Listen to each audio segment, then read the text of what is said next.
2024-এ আমরা এতই কম বই পড়েছি যে আমাদের চ্যানেলে বেস্ট রিড বা 2024-এ কি বই পড়লাম এই নিয়ে কোনো ভিডিও আসেনি।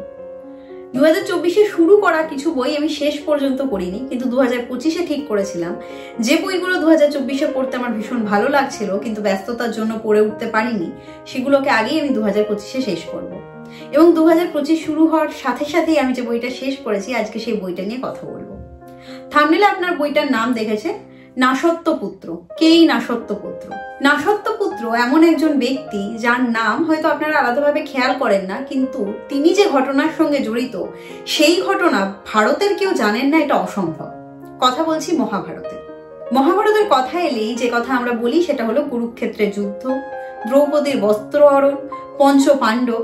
এই পঞ্চ পাণ্ডবের মধ্যে 5টা পাণ্ডবের নাম আপনারা যাদের গুরুত্বের সঙ্গে নেন সেটা হচ্ছে মাত্র 3 জন। প্রথম 3 জন যুধিষ্ঠির, ভীম এবং অর্জুন। নকুল এবং সহদেব অনেকটা অবহেলিত চরিত্র, বা মহাভারত জুড়ে তাদের উপস্থিতি বা তাদের ভূমিকা যদি আমি বলি তাহলে অনেকটা কম। কিন্তু আমরা জানি বিস্তৃতির অতলে তলিয়ে যায় এমন অনেক চরিত্র যাদের থাকে অনেক গল্প, যাদেরও বলার থাকে অনেক কিছু। অনেক সময় আমরা শুনতে চাই না বা শুনতে পাই না। লেখক মিথিল ভট্টাচার্য এই দারুণ কাজটা করে দেখিয়েছেন নাসত্বপুত্র নামক এই উপন্যাসে। অবশ্যই এটাকে আমি উপন্যাসই বলবো।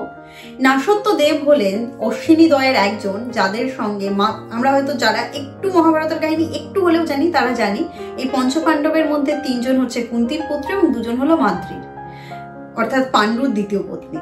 সেই 2 জনের মধ্যে একজন অর্থাৎ নকুল যার পুত্র, তিনিই হলেন নাসত্বদেব। এবং এই নাসত্বপুত্রের দৃষ্টিভঙ্গি থেকে আমরা দেখব মহাভারতের এমন এক দিক যেটা আমরা আগে দেখিনি, এবং একই সাথে লেখকের দৃষ্টিভঙ্গি থেকেও আমরা বিভিন্ন চরিত্রের আলাদা আলাদা দিককে দেখব। এই উপন্যাস শুরু হচ্ছে এমন একটা জায়গায় যেখানে প্রস্থানের পথে রয়েছে পাণ্ডবেরা, এবং সেখানে একটা সময় নকুল থেমে যাচ্ছে, নকুল আর এগোতে পারছে না, এবং সে যখন পেছনে ফিরে তাকাচ্ছে তার শৈশব থেকে তার জীবনের দিকে, তখন যে চিত্র তার চোখের সামনে ফুটে উঠছে সেটাই এই উপন্যাস নাসত্বপুত্র প্রথম খণ্ডে ভেসে উঠেছে। নাসত্বপুত্র বইটা এমন একটা বই যেটা আমি কখনো জোর করে শেষ করতে চাইনি। মানে আমি কখনো ব্যস্ততার মধ্যে পড়িনি, ভীষণ হেকটিক ডে থেকে এসে পড়িনি, বা আমি যখন ট্রাভেলেও পড়েছি ভীষণ কাম ট্রাভেল করছি যখন, তখন পড়েছি। ভিড় বাসে ট্রেনে আমি এটা কখনো পড়িনি। আসলে আমার মনে হয়েছিল লেখক যেভাবে বইটা লিখেছেন সেটা বোঝার জন্য নিভৃতি ভীষণ প্রয়োজন, যেখানে বাইরের কোনো ডিস্টারবেন্স আমাকে টাচ করবে না, আমি কেবলমাত্র আমার সাথে রয়েছি। যে সময় প্রত্যেকটা শব্দ আমাকে ছুঁয়ে যাবে এবং ভাবাবে, সেই সময় বইটা পড়তে হবে। কারণ এই বইয়ের প্রত্যেকটা 2টো লাইনের মধ্যেও লেখক রেখেছেন এমন কিছু যেটা আপনাকে বুঝে নিতে হবে বা খুঁজে নিতে হবে। আমি বিশেষ করে কিছু চরিত্র নিয়ে বলবো। আমি অবভিয়াসলি এখানে গল্প নিয়ে বলবো না, কারণ মহাভারতের গল্প আপনারা অলমোস্ট অনেকেই জানেন, যারা পড়েছেন তারা জানেন, এবং যারা টিভি দেখে, সিরিয়াল দেখে বা সিনেমা দেখে জানেন বলছেন, তারা তাদের জানাটা অবশ্যই ঝালিয়ে নেবেন। কারণ ওই অতিরঞ্জিত ব্যাপারের বাইরে একটা মহাভারত আছে যেটা দর্শনে ভরপুর, রাজনীতিতে ভরপুর, কূটনীতিতে ভরপুর, সমাজ জীবনে, মানব জীবনে, মানবের হৃদয়ে বিশ্লেষণে, সমস্ত কিছুতে অসাধারণ। তো সেটাই আপনি এখানে অবশ্যই ঝলক দেখতে পারবেন। বিশেষ যে জিনিসগুলো আমাকে আকৃষ্ট করেছে সেগুলো যদি আমি বলি তাহলে গান্ধারীর চরিত্র। গান্ধারীকে আমি জানতাম যে ধৃতরাষ্ট্র অন্ধ ছিলেন এবং তার স্ত্রী তার এই যে অন্ধত্ব রয়েছে সেটার জন্য নিজের চোখে সারা জীবন একটা কাপড় বেঁধে রেখেছেন এবং অন্ধের জীবন বেছে নিয়েছেন। কিন্তু এই মানুষটা বা এই নারী চরিত্র যে কতটা অলৌকিক সেটা সম্পর্কে আমার কোনো ধ্যান ধারণা ছিল না।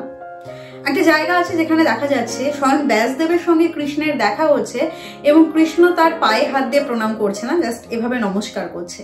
কিন্তু একটা জায়গায় ওই কিছুক্ষণ পরে দেখা যাচ্ছে যে কৃষ্ণ যে ব্যাসদেবকেও এভাবে নমস্কার করে, সে গান্ধারীর পায়ে হাত দিয়ে প্রণাম করছে। কেন করছে? মানে কৃষ্ণ বাসুদেব যাদব, যে নাকি তখন সেই ভারতে তার থেকে বড় ব্যক্তিত্ব, বিস্ময় ব্যক্তিত্ব আর নেই, সে কেন গান্ধারীর পায়ে হাত দিয়ে প্রণামটা করলো? একই সাথে আমি যে জিনিসগুলো আরো বলবো সেটা হচ্ছে সুভদ্রার চরিত্র। সুভদ্রা চরিত্রটাকে আমি ভাবতাম যে অর্জুনের দ্বিতীয় বউ, যাকে জাস্ট অ্যালাউ করছে দ্রৌপদী এখানে থাকার জন্য, কারণ দ্রৌপদী এই শর্তেই বিয়ে করেছিল, আর কোনো বউ এখানে এসে থাকবে না। তো সুভদ্রার এই চরিত্রটা, এটাও আমাকে ভীষণভাবে ভাবাচ্ছে। এবং কখন ভাবাচ্ছে? যখন এই নকুলের সঙ্গে সুভদ্রার একটা কনভারসেশন দেখাচ্ছেন লেখক, তখন আপনার মনে অনেক প্রশ্নের জন্ম নেবে এবং এই একটা জায়গা না যেখানে আমি বুঝতে পেরেছিলাম পাণ্ডবদের সঙ্গে দ্রৌপদী যেমন আলাদা আলাদা, পাণ্ডবদের সঙ্গে আলাদা আলাদা সম্পর্কের সমীকরণ রয়েছে, তেমনি সুভদ্রার সঙ্গে অর্জুনেরও যে সম্পর্কের সমীকরণ সেটা অতটা ইজি না, বা ওয়ান ওয়ে লাভ যেটা সুভদ্রার দিক থেকে রয়েছে সেটা আমি এর আগে কখনো বোঝার চেষ্টা করিনি। হিড়িম্বার চরিত্র আমি বলবো মানে আত্মত্যাগ একটা জায়গা, প্রেম মানে যে একটা ত্যাগের একটা প্রতীক, সেটা আমি হিড়িম্বার চরিত্রে বুঝেছি। মানে এই চরিত্রগুলো নিয়ে এর আগে আমি কখনো আলাদা করে ভাবিনি। বা কুন্তী, যাকে আমি একদম হোয়াইট ভাবতাম, সে অনেকটা গ্রে আমার কাছে। হ্যাঁ, আমি মেনে নিচ্ছি, এই বই আমাকে বুঝিয়েছে যে নিয়তির কাছে আমরা ভীষণ অসহায়, জীবন ধূসর, আমরাও ধূসর। তো এই জিনিসটা আমি এখানে বুঝেছি। কিন্তু যাদের আমি হিরোর জায়গায় বসিয়ে রাখতাম, আর একজনের নাম বলবো আমি যুধিষ্ঠির। মানে সত্যবাদী যুধিষ্ঠির একটা কেমন একটা ভাব জাগতো মনে, যে না সত্যবাদী হতে হবে বা সত্যি বলতে হবে বা যুধিষ্ঠিরের মতো হতে হবে। এই বই পড়ার পর আমি কোনো অংশে যুধিষ্ঠিরের মতন হতে চাই না। মানে আমি পারবো না, সেটা আলাদা ব্যাপার, সীমাবদ্ধতা, বাট হয় না যে আমরা একটা আইডিয়াল বানিয়ে নিই এবং তার মতো। তো যুধিষ্ঠির এই চরিত্রটাও যে অনেকটা মানে আমি বলবো গ্রে, সেটা এখানে বোঝা যায়। কর্ণ বীর না অর্জুন বীর, এই নিয়ে একটা ভীষণ তর্ক চলে। কর্ণ বীর হতে পারে, কিন্তু তার চরিত্রের যে ব্ল্যাক সাইড গুলো সেটা এখানে ফুটে উঠেছে, স্পেশালি বিভিন্ন সময় উঠেছে। এবং দ্রৌপদীর বস্ত্রহরণের পর্বে একটা জায়গা রয়েছে। আর দ্রৌপদীর চরিত্র নিয়ে আমি কি বলবো, মানে যাজ্ঞসেনী যখন তার উপস্থিতি যখন আসছে, তখন প্রত্যেকটা মেয়ের মনে না একটা মানে প্রশ্ন ঠিক না, একটা প্রত্যেকটা মেয়ের মনে একটা ইচ্ছা জাগে যে যদি আমি এর 1% আমার মধ্যে ব্যক্তিত্ব আসতো। মানে রূপটা আলাদা ব্যাপার, সেটা হয়তো কারোর, মানে সেটা হয়তো না, সেটা স্বভাবতই কারোর হাতে থাকে না, কিন্তু ওই যে ব্যক্তিত্ব যেভাবে লেখক দেখিয়েছেন, এবং দেবস্বর্গের সঙ্গে গান্ধারীর দ্রৌপদীর একটা কানেকশন, যে এরা এখানের হয়েও এরা এখানকার না, বা আর্যাবতের বাইরেও এদের একটা কানেকশন আছে। কি সেই কানেকশন, এই একটা জায়গা রয়েছে। আর একটা যেটা আমার অ্যামেজিং লেগেছে সেই বইতে, এই লেখকেরই পড়া হতো ভাগ্যনায়ক, শ্রীকৃষ্ণকে নিয়ে লেখা এক উপন্যাস, যেখানে শ্রীকৃষ্ণকে উনি এঁকেছেন মানবিকভাবে এবং প্রত্যেকটা ঘটনাকে মানবিক বিশ্লেষণ দিয়েছেন।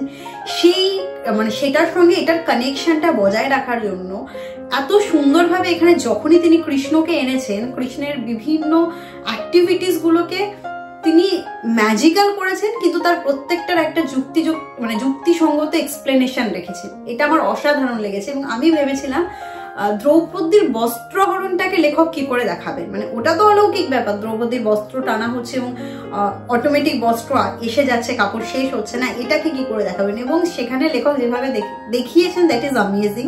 মানে অন্য জায়গাগুলো তাও আমরা লজিক্যালি ভাবতে পারি, আচ্ছা এটা হচ্ছে, কিন্তু এটা একটা আমার দারুণ লেগেছে। এটা অবশ্যই লেখকের মুন্সিয়ানা, কারণ পড়া হতোতে উনি যেভাবে কৃষ্ণকে এঁকেছেন সেটাকেই উনি কন্টিনিউ করেছেন। এবং if I am not wrong, এটা একটা ইউনিভার্স হবে, মানে নরসত্যপুত্র, পড়া হতো ভাগ্যনায়ক, এগুলো মিলে মিশে যাবে, কারণ ওটা ফার্স্ট খণ্ড ছিল, এটারও ফার্স্ট খণ্ড, আরো পার্ট আসবে। তো আই এম এক্সাইটেড জানার জন্য যে পরে লেখক এগুলোকে কিভাবে আনবেন। এর বাইরে এর মধ্যে হয়তো কিছু কথা আমি মিস করে যাচ্ছি, কিছু কথা, কারণ আমি বইটা পড়ার পরে আমি একটা ছোট ফেসবুকে লেখা লিখেছিলাম। আমি যদি সেই মুহূর্তে ভিডিওটা বানাতাম, আমার হয়তো ভিডিওটা অনেক বেশি ভালো হতো। যাই হোক, এরপরে আমি বলি নামটা নিয়ে। নাম হচ্ছে নাসত্যপুত্র কেন? আমার মনে হয়েছিল বেসিক্যালি যেটা হয়, আমরা সবসময় বলি ডোন্ট জাজ a book by its cover, but a book is always judged by its cover. Zakir খানের এই কথাটা ভীষণভাবে সত্যি, আনটিল এন্ড আনলেস ভেতরের কাজ খুব বেশি হয়। তো আমার মনে হয়েছিল যে মিথিলদা এখানে একটা ট্রিক্স খেলেছে, একটা আনকমন নাম দিয়ে দিয়েছে নাসত্যপুত্র, এবং মানুষ জানতে চাইবে কি নিয়ে বা বুঝবে না মহাভারতের, সেই জন্য।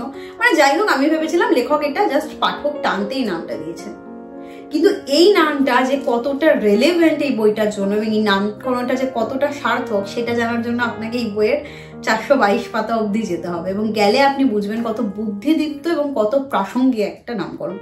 নাসত্যপুত্র শুরুতেও আসবে, আপনি শুরুতেই জেনে যাবেন যে নকুলের বাবার নাম নসত্যদেব এবং তারই পুত্র নকুল, তার দৃষ্টিভঙ্গি থেকে আমরা এই মহাভারতকে দেখব। কিন্তু তাও নামটা কতটা যুক্তিসঙ্গত এটা বোঝা যায় উপন্যাসটা শেষ করলে। আর এই যে চরিত্র নকুল, যে সব জায়গায় শুধুমাত্র একটা অবজারভেশন, মানে জাস্ট একজন দর্শকের কাজ করে যাচ্ছে, জাজমেন্ট আমরা নকুলের দৃষ্টিভঙ্গি থেকে দেখতে পাই না। নকুল জাস্ট দেখছে এটা হয়েছিল, এভাবে হয়েছিল। হ্যাঁ, কিছু কিছু জায়গায় যখন নকুলের আত্মগ্লানি হচ্ছে বা তার অভিমান হচ্ছে বা তার একটা অসহায়ত্ব ফুটে উঠছে, সেই জায়গাগুলো তার দৃষ্টিভঙ্গি থেকে আমরা কিছুটা দেখবো, কিন্তু কোনো চরিত্রের মধ্যে গিয়ে তার মনে গিয়ে নকুল কোনো বিশ্লেষণ করছে না। এটা আরো একটা আমার মনে হয়েছে যে নির্লিপ্ত একটা চরিত্র বুঝিয়েছেন লেখক এখানে।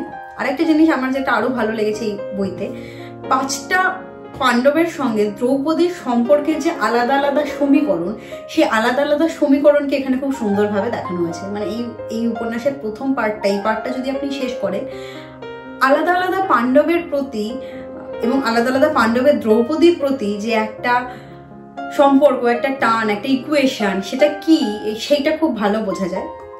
আর একটা জিনিস আমার দারুণ লেগেছে, সেটা হচ্ছে যখন দ্রৌপদীর বস্ত্রহরণ হচ্ছে সেই পর্বের সম্ভবত লেখকের কল্পনা প্রসূতই একটা জায়গা, যে দ্রৌপদীর বস্ত্রহরণের সময় যখন সভাসদরা চুপ, তখন বিকর্ণ প্রতিবাদ করছে এবং বিকর্ণ যে কথাগুলো বলছে, তারপরে বিকর্ণ বেরিয়ে যাচ্ছে। এবং যখন দ্রৌপদী এই অভিশাপ দিতে যাচ্ছে, মানে একটা অভিশাপ দিতে যাচ্ছে, বলতে চাইছি না এখানে, আপনারা পড়ে জানবেন, তখন গান্ধারী সমস্ত মানে কৌরব বধূদের, কুলবধূদের নিয়ে ঢুকছে এবং তাদের যে কথোপকথনগুলো, এটা আমি এর আগে আমি একদম মহাভারত পড়িনি সেটা না, আমি পড়েছি সার সংক্ষেপ হোক, এরকম দুটো বই আমি পড়েছি। একদম সংক্ষেপে একটা পড়েছিলাম আর একটা মোটামুটি, কোথাও আমি এই জিনিসটা পাইনি। এবং তারা এসে যে কথাগুলো দুঃশাসনকে বলছে, দুর্যোধনের সঙ্গে যে কনভারসেশন হচ্ছে বা ধৃতরাষ্ট্রের সাথে, দ্যাট ইজ অলসো অ্যামেজিং। মানে আমার মনে হয়েছে যখনই কোনো নারী চরিত্রকে লেখক এখানে এঁকেছেন, খুব সুন্দরভাবে এঁকেছেন। ওভারঅল একটা মহাভারতের কাহিনী তো আছেই, যেটাকে বেস করে এগোনো হয়েছে, কিন্তু শুধু বেসটা আপনি কেন পড়বেন? অবভিয়াসলি আমি বলবো যে শুধু মহাভারত পড়ার হলে আপনি নিখিল ভট্টাচার্যের লেখা কেন পড়বেন? অন্য যে কোনো রাইটার অনেক কম টাকায় আপনি পুরো পেয়ে যাবেন, বা যেগুলো অনেক বেশি প্রসিদ্ধ সেটা পড়বেন। বেসিক্যালি এটা শুধু মহাভারত না, এটা আপনার চেনা একটা গল্পকে অন্য দৃষ্টিভঙ্গি থেকে, অন্য নজরে দেখা, একটা নতুন মোড়কে আমাদের সামনে নিয়ে আসছে। সব চরিত্রটাই না কম বেশি রহস্যময় এখানে। এই যে মানুষ হয়েও একটা মানে মানবিক দোষ গুণও রয়েছে, আবার একটা অতি মানবিক একটা দিকও রয়েছে, সেটা খুব সুন্দরভাবে ফুটে উঠেছে। লেখকের বর্ণনা খুব সুন্দর, ডেসক্রিপশন এবং মানব হৃদয় বিশ্লেষণ, ইমোশন, আবেগ যেভাবে ফুটে উঠেছে এখানে, বর্ণনাও যথেষ্ট সুন্দর। 525 টাকা এই বইটার মুদ্রিত মূল্য। দ্য ক্যাফে টেবিল থেকে প্রকাশিত হয় নাসত্ব পুত্র, এটা প্রথম খণ্ড, পরের খণ্ড কবে আসবে আমি জানি না, কিন্তু আমি বলবো এই বইটা আপনারা অবশ্যই পড়ে দেখুন। যারা মহাভারত নিয়ে একটু হলেও ইন্টারেস্টেড, বা মহাভারতের আলাদা আলাদা পার্সপেক্টিভ জানতে ইন্টারেস্টেড, এবং যারা মহাভারত জানতে একদমই ইন্টারেস্টেড না, তারা পড়ে দেখুন একটা উপন্যাস হিসাবে, যে উপন্যাস আপনাকে একটা কমপ্লিট প্যাকেজ দেবে, প্রচুর কিছু দেবে। তো আমি হাইলি রেকমেন্ড করছি। বইটা পড়তে আমি প্রচুর সময় লাগিয়েছি, এতটা সময় লাগানোর কথা ছিল না। এর মধ্যে জীবনের অনেক চাকরি, ব্যস্ততা, অনেক কিছু হয়েছে, এবং যেটা আমি বললাম, আমি খুব সময় নিয়ে ধীরে সুস্থে বইটা পড়তে চেয়েছিলাম। এমনও দিন গেছে যেদিন আমি 2 পাতা পড়েছি, আবার এমনও দিন গেছে যেদিন আমি 20 পাতা পড়েছি। বেশ মোটা একটা বই, প্রায় 500 পাতার কাছাকাছি। সময় নিয়ে পড়ুন, আশা করি ভালো লাগবে। এই বইটা পড়ে কেউ আশাহত হবেন না। তো বইমেলায় যারা যাচ্ছেন তারা অবশ্যই এই বইটাকে চেক করতে পারেন একবার, এবং যারা পড়েছেন তারা জানাবেন কেমন লাগলো। যারা পড়েননি তাদের আমি বলবো অবশ্যই পড়ে দেখুন। আজকের ভিডিও এইটুকুই, দেখা হবে পরের দিন পরের কোনো ভিডিওতে, যেখানে আমি হয়তো আপনাদের জানাবো বইমেলায় আপনারা কোন কোন বই এবছর কিনতে পারেন। ততদিন ভালো থাকবেন, বই পড়বেন, আর হ্যাঁ, হয়তো দেখা হচ্ছে বইমেলায়। কি হবে তো?